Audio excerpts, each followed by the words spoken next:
কি জনসভা কোনটা? কোরআনের বক্তব্য হচ্ছে এটা। আপনি সূরা ফাতিহা পড়তে পারেন? মৌলানা মানুষ তাহলে এই বক্তব্য দিচ্ছেন কেন আপনি? আপনি এই কথা কেন বলতেছেন? আপনি কোরআনের কথা জনসম্মুখে বলা লাগবে মানে? আচ্ছা, শুভেন্দু অধিকারী আর ওই ভারতের আমার দেশকে নিয়ে ষড়যন্ত্র করেনি? তো এইটাই ইমানদার মুসলমান হিসেবে আমি জাতিকে সচেতন করতে পারবো না? শুভেন্দু অধিকারী পক্ষে কেন দালালি করবেন? ভারতের পক্ষে কেন দালালি করবেন? ওই ভারতের দালালি আর বাংলার মাটিতে চলবে না। কে রে? কে কি বলে? কি রাজনীতি মানে কি? রাজনীতির কি বোঝেন আপনি? সত্য কথা বলে রাজনীতি হয়? কি সত্য কথা সব জায়গায় বলা যায় না মানে? না, উনি বলতেছে সব জায়গায় বলা যায় না। কে রে? সত্য কথা বললে সমস্যা আছে। স্বৈরাচারের কথা বললে যাদের চুলকনি ওঠে মনে করবেন স্বৈরাচারের দোষর। এ কথা কন না কে? গত 16 বছর আমরা কথা বলতে পারিনি, এখন মাহফিলে বাধা দিলে পিঠের চামড়া থাকবে না। এত হক কথা বললে এত চুলকনি ওঠে কেন? আপনার নেত্রী চরিত্র যদি কোরআনের সাথে মিলে যায় বাদ দেব। কথা কি কোরআন ছাড়া হচ্ছে? আবু জেল রসুল 3 বছর বন্দি করে থিয়েছে, হাসিনা আলেমদের বন্দি করছে। এটা রাজনীতি মনে হয় কেন আপনার? কলজার জলে চুলকনি ওঠে। কি জনসভা কোনটা? কোরআনের বক্তব্য হচ্ছে এটা। আপনি সূরা ফাতিহা পড়তে পারেন? মৌলানা মানুষ তাহলে এই বক্তব্য দিচ্ছেন কেন আপনি? আপনি এই কথা কেন বলতেছেন? আপনি কোরআনের কথা জনসম্মুখে বলা লাগবে মানে? কোরআনের কথা জনসম্মুখে বলতে হবে কেন? আমি তো কোরআনের আয়াত দিয়ে বলতেছি। সূরা আনফাল খোলেন, সূরা আনফাল খোলেন, 30 নম্বর আয়াত দেখেন আপনি। আবু জেল যা করেছে আমার দেশের স্বৈরাচারও তাই করছে। তাই এটাকে আমি বলতে পারবো না। তাহলে বাদ দেন, এই ওয়াজ করে কি হবে? বাদ দেন। স্বৈরাচার পালিয়ে যাওয়ার পরেও দালালি। কোরআনের হক কথা চলবে, এ কথা বান চলছে। আবার অনেকে ফতোয়া দেয়, শোনেন, অনেকে ফতোয়া দেয় যার মাহফিলে ওয়াজ হয় না, শুধু গীবত হয়। কিন্তু ওই বাটপার জানে না গীবত করা ফরজ। এক গীবত হারাম আর এক গীবত ফরজ। আবু জেলের বিরুদ্ধে গীবত করা ফরজ। কথা কন না কে? ফিরআউনের বিরুদ্ধে গীবত করা ফরজ। আল্লাহ নিজেই বলছে তাব্বাত ইয়াদা আবি লাহাব। আল্লাহ বলছে আবু লাহাবের হাতও ধ্বংস, পাও ধ্বংস। কে বলছে? তার মানে আবু লাহাবের চরিত্র যার মধ্যে আছে সেটা বলা আমার জন্য জরুরি। ওই ফিরআউনের আবু জেল মার্কা চরিত্র যার ভেতরে আছে এর বিরুদ্ধে কথা বলা জরুরি। দেখি তাকবি দেন তো দেখি।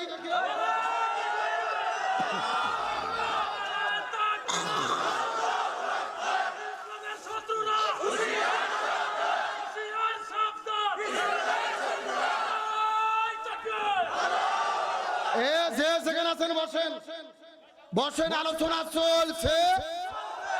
আচ্ছা, শুভেন্দু অধিকারী আর ওই ভারতের আমার দেশকে নিয়ে ষড়যন্ত্র করেনি? তো এইটাই ইমানদার মুসলমান হিসেবে আমি জাতিকে সচেতন করতে পারবো না? শুভেন্দু অধিকারী পক্ষে কেন দালালি করবেন? ভারতের পক্ষে কেন দালালি করবেন? ওই ভারতের দালালি আর বাংলার মাটিতে চলবে না। কোরআনের হক কথা চলছে। যত জনগণকে সচেতন করা হুজুরদের ইমানি দায়িত্ব। তাহলে বলে আবু জেল্লা কয়টা কাজ করবে?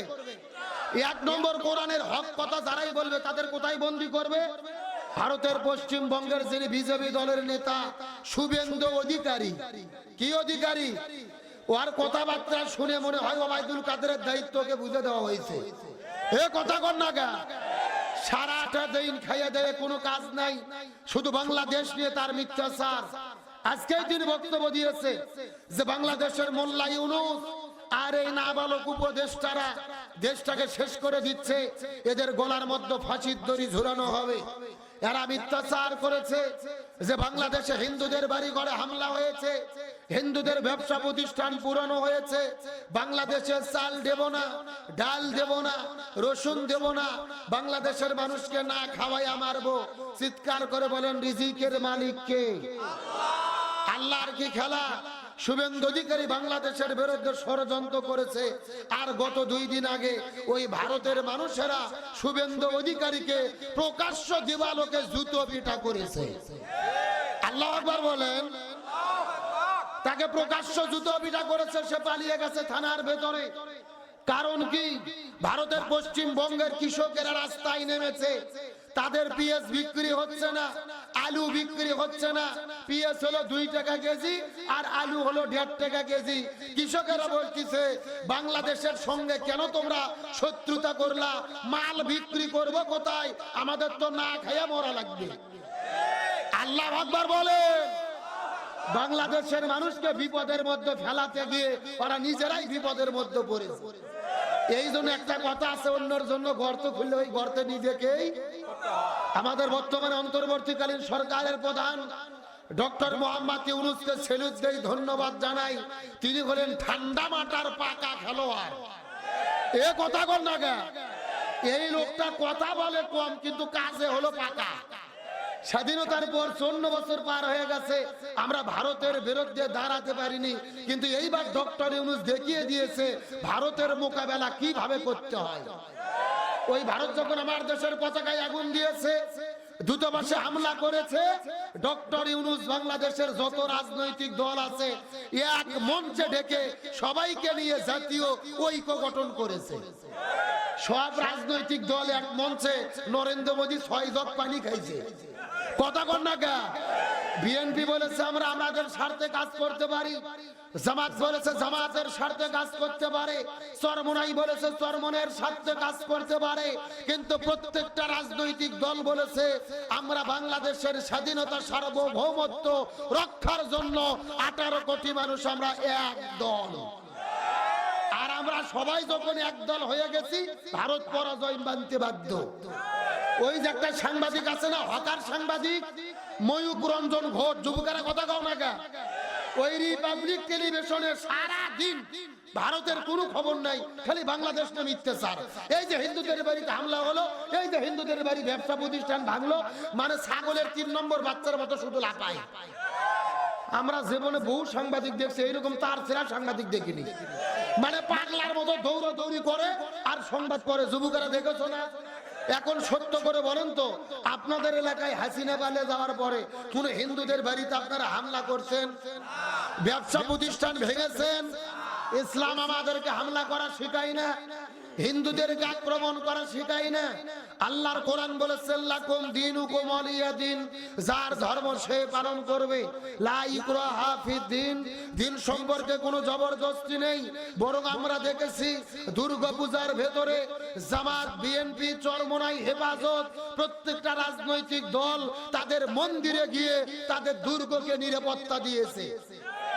আমরা তাদের দুর্গ নিরাপত্তা দিলাম, আর ওরা আমাদের বাবরি মসজিদ ভেঙে রাম মন্দির তৈরি করলো। তার মানে বোঝা যাচ্ছে বাংলাদেশে হিন্দুরা জামাই আদরে বসবাস করতেছে, আর ভারতের ভেতরে প্রতিনিয়ত মুসলমানদের হত্যা করা হচ্ছে। সুতরাং নরেন্দ্র মোদীকে বলবো, আমাদের বিরুদ্ধে কথা বলার আগে তোমরা নিজের সরকারি তেল দাও, আগে ভারতে মুসলমানদেরকে তোমরা নিরাপত্তা দাও। এই ময়ূক রঞ্জন ঘোষ তার সেরা সাংবাদিক, গতকালকে ভারতের কৃষকেরা আলু আর পিএস নিয়ে ওর বাড়ির সামনে ফেলে দিয়ে অবরোধ করছে। বলছে যে হয় পিএস মরিচ তোরা টাকা দিয়ে কেনে, না হলে বাড়ি এখান থেকে সরা, ভারতের বুকে তোদের বাড়ি থাকবে না। যেই ময়ূক রঞ্জন ঘোষ বলেছিল বাংলাদেশ থাকবে না, চট্টগ্রাম থাকবে না, ফেনী থাকবে না, ভারত নিয়ে নেবে। তুমি চট্টগ্রাম নিয়ে নিতে চেয়েছো, আজকে তোমারই বাড়ি থাকা অকুলান হয়ে গেছে 40 ধারা জারি। ভারতের কৃষকেরা আলু, পিএস, মরিচ আর বাড়ির চতুর্দিকে দিয়ে অবরোধ করেছে। তার মানে বাংলাদেশকে অবরোধ করতে গিয়ে তোমার বাড়ি আল্লাহ অবরোধ করে দিয়েছে। এগুলো কার ফায়সালা? এ মুসলমান ভাইরা, গভীর মনোযোগ, রাজনৈতিক দৃষ্টিকোণ থেকে নেবেন না। ইমানদার মুসলমান হিসেবে আমাদের সচেতন হতে হবে। ভারত বাংলাদেশের সীমান্তে অস্ত্র রেডি করতেছে, ড্রোন রেডি করতেছে, এই বাংলাদেশে হামলা করে বিশৃঙ্খলা পরিবেশ তৈরি করতে চাই। পরিষ্কার করে বলি, আমাদের প্রিয় ভাই আবু সাইদ রংপুরের ছত্রে দাঁড়িয়ে পুলিশের বন্দুকের সামনে চিৎকার করে বলেছিল, আমার মনে দারুণ ঝড়, বুক পেতেছি গুলি কর। একে একে 4টা গুলিকে শহীদ হয়েছে। মুগ্ধ ভাই পানি বিতরণ করতে গিয়ে জীবন দিয়েছে। 18 কোটি মানুষ রাজপথে নেমেছে, স্বৈরাচার দেশ ছেড়তে বাধ্য হয়েছে। প্রয়োজনে আবার 18 কোটি মানুষ হাতে হাত রেখে মাথায় কাপড়ের কাপড় বেঁধে রাজপথে নামবো। তারপরে বাংলাদেশের স্বাধীনতা, সার্বভৌমত্ব 1 ইঞ্চি মাটি নিয়ে ওই ভারতের দাদা বাবুদেরকে আমরা ছিনিমিনি খেলতে দেব না, দেব না, দেব না। কারা কারা রাজি? দুটো হাত আল্লাহকে তুলে দেখা।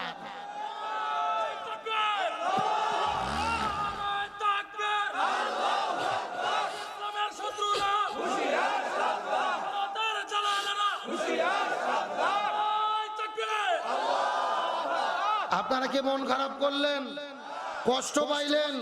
বর্তমানে দেশের স্বাধীন নাগরিক হিসেবে আমাদের সচেতন হওয়া দরকার। আমরা পরিষ্কার করে বলি, বাংলাদেশ নতুন করে স্বাধীন হয়েছে, আর ভারতের তাবেদারি বাংলার জমিনে চলতে দেওয়া হবে না। বরং যেই দলই ভারতের দালালি করবে আমরা তাদেরকেই বয়কট করব। কথা কন না কে? আচ্ছা বলেন তো, ভারত কি আমাদের বন্ধু? ভারত যে আমাদের শত্রু, এটা আমরা যত তাড়াতাড়ি বুঝবো তত আমাদের কল্যাণ। কেউ যদি বন্ধু হয়, আপনার বন্ধু কি আপনার বন্ধুর বাড়ির সামনে তার কাটার বেড়া দেবে? পৃথিবীর কোন দেশ তার কাটা বেড়া নাই, বাংলাদেশে তার কাটা বেড়া ভারত কেন দিল? আর প্রতিদিন মুসলমানদের কেন হত্যা করে, গুলি করে? 57টা নদী ভারত থেকে বাংলাদেশে এসেছে, তার 54টা নদীর ভেতরে বাঁধ দিয়েছে। ফারাক্কা বাঁধ, তিস্তা বাঁধ, পিপেই মুখ বাঁধ। খরার দিনে পানি আটকে দিয়ে আমাদেরকে পানি না খাওয়াইয়া শুকাইয়া মারে, আর বন্যার দিনে পানি ছেড়ে দিয়ে আমাদের ডুবাইয়া